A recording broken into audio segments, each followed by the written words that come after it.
if you're confused, sad, or scared that you have to come to Georgia to study, and you think about it often that you could have studied in India and things did not go your way, luck was not on your side, or maybe you did not study that much. So you have clicked the right video, because this might motivate you to study, and this might make you feel less shitty about yourself. Let's watch it. Subscribe कर दो, भगवान भला करेगा.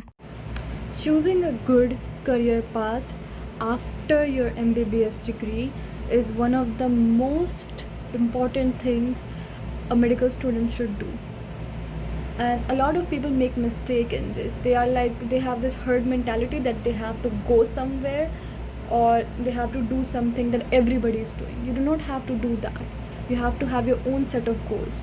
So number one thing in the career path that I would suggest is that have the knowledge of what you want from inside. Like, do you want to go back to India? What do you miss about India? Do you think that the Indian medical healthcare system is going to be like very good for you, or do you want to go to any other country, or do you actually want to practice clinical medicine or not? Do you really want to go into research, or do you want to go into academia? Do you want to teach? Do you want to consult people?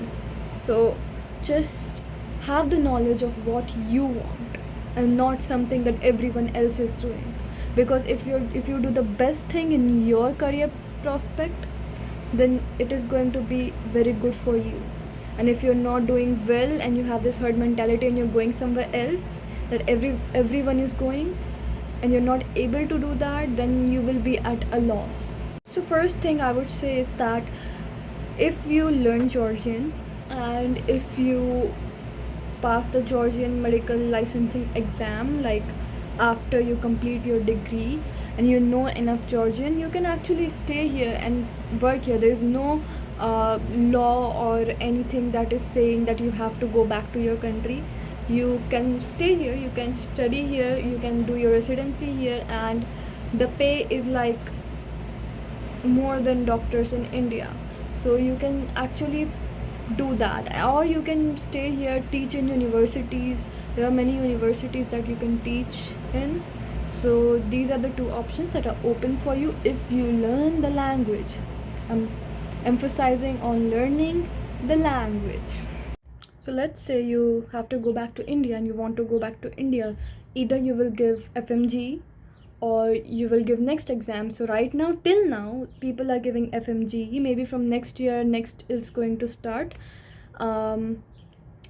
Let's hope it starts, because then we will not have to give FMG, and everyone, Indian medical students and international medical students, all of them will give the exam together, and on the basis of that exam you will be given the seat to your desired like PG.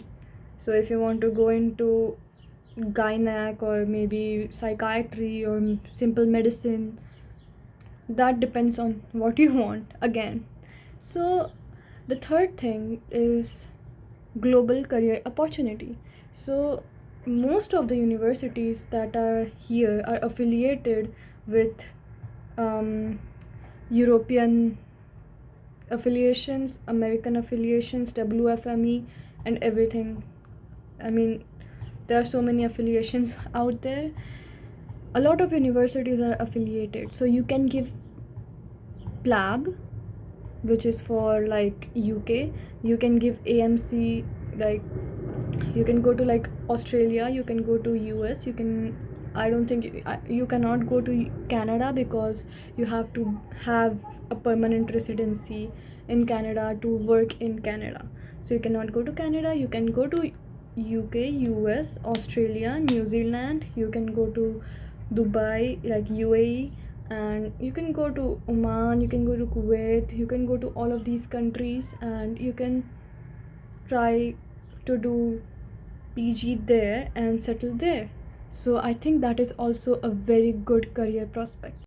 Talking more about USMLE and PLAB, so I don't think that many people know this, but there are like a few universities, for example DTMU and the TSMU MD program that offers a USMLE style pattern, but every university here offers the PLAB style pattern. So what I'm saying is that PLAB 1 is written, but PLAB 2 has OSCE, and this OSCE exam is the basis of how you is on the basis of how you interact with the patient. So you get like this time, 15 minutes to interact, take history of the patient, you have to do the physical examination, you have to write the notes in 15 to 20 minutes, and they will assess you on that basis.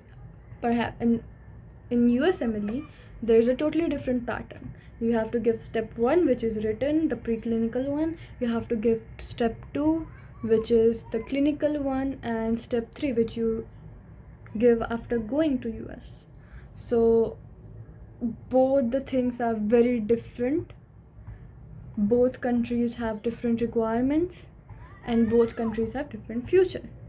So if you want me to make another video on USMLE, PLAB, or Australian medical system, you can comment below and I will make another video on that. But for right now, I'm just saying that most of the universities, like every university here, has the OSCE system. So it will be beneficial for you, that if you're going to apply for the UK program, like not the UK program, if you're going to do your PG in UK. People can start healthcare startups. So Georgia is like relatively new to new technologies and everything. Like it's not like US or UK, but it's not as bad as other countries. So it's like on the middle level. So that means that it is adapting to everything that is new. So if you think that you can start a healthcare startup, it will be very good here and it will benefit the people here. You can also broaden the business to India, and of course startup people, they earn a lot. So if you do have that knowledge, if you have that resilience, if you have that idea of starting a healthcare startup, you can do it. You have plenty of amount of time that you get here to think and to apply your concepts. The next thing is that you can also do different types of degrees. For example, if you want to do MBA, you can do MBA in healthcare management, and it will be very beneficial for you. You will have an administrative job at a hospital, or like for example a pharmaceutical company, and that will be that is a very good earning point if you have an MBA and you are working as an administrator. So, and the next thing is that you can also get a public health degree and work with, like for example, communities, and do social work, and you will of course get paid. You can also go to different countries to do that. You can do it in USA if you're not able to, if USMLE is too tough for you, or if it is costing a lot for you, you can do your public health masters there, and you will have a lot of opportunities. So the thing is that what I want to deliver here is that you are not in a box right now. You have not failed yet. You have not failed. This is one of the opportunities to grow by yourself. You will not have your parents here. You will not have like someone telling you what to do. You will have to think on your own. You will have to choose on your own, and the choices that you make during these 6 years is going to define how your life is going to be. So if you get a healthcare startup idea right now, for example in your 3rd year, and you're working on it for 3 years, and you do something good out of it, you will have a very good life. If you crack USMLE step 1, 2, 3, you have a good research background, if you're able to pay for US clinical experience, if you're able to match, you will have a totally different life. If you're going to UK, you will have a totally different life. And if you're going back to India, and what if you match into your dream program? What if you want to do, for example, surgery, general surgery, or anything else, and you're able to crack it? Do not be disheartened by one failure. I will say that you should always have doors open. You should not think in a narrow minded way. You should always have plan B's and C's. Just like, for example, if this does not work out, I will do that. If that does not work out, you have another thing already present. So do not close your options. Do not think that you have failed yet.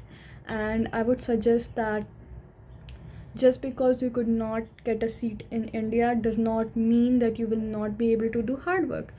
The experience here, of course, will be different. You will not have like the patients that you can talk to all the time, or you will not have the same patient influence India, but theoretically the knowledge is better. Not practically, of course, it is not better than India, but you can do like these things, like if you go back to India for a month in vacation, you can go to hospitals and shadow the doctors there. It's on you what you want to do. It does not depend on the environment, it does not depend on the people, it does not depend on money, it does not depend on university. If you're even if you're going to the cheapest universities that you think will be the loss of your life, you might end up getting the first, rank in next exam. Who knows that? No one knows that. So all the best for your journey, and I would suggest that do your best. That's it. And if you have any more questions, you can DM me on Instagram, you can text me, you can comment down below, and I will answer you. Thank you so much.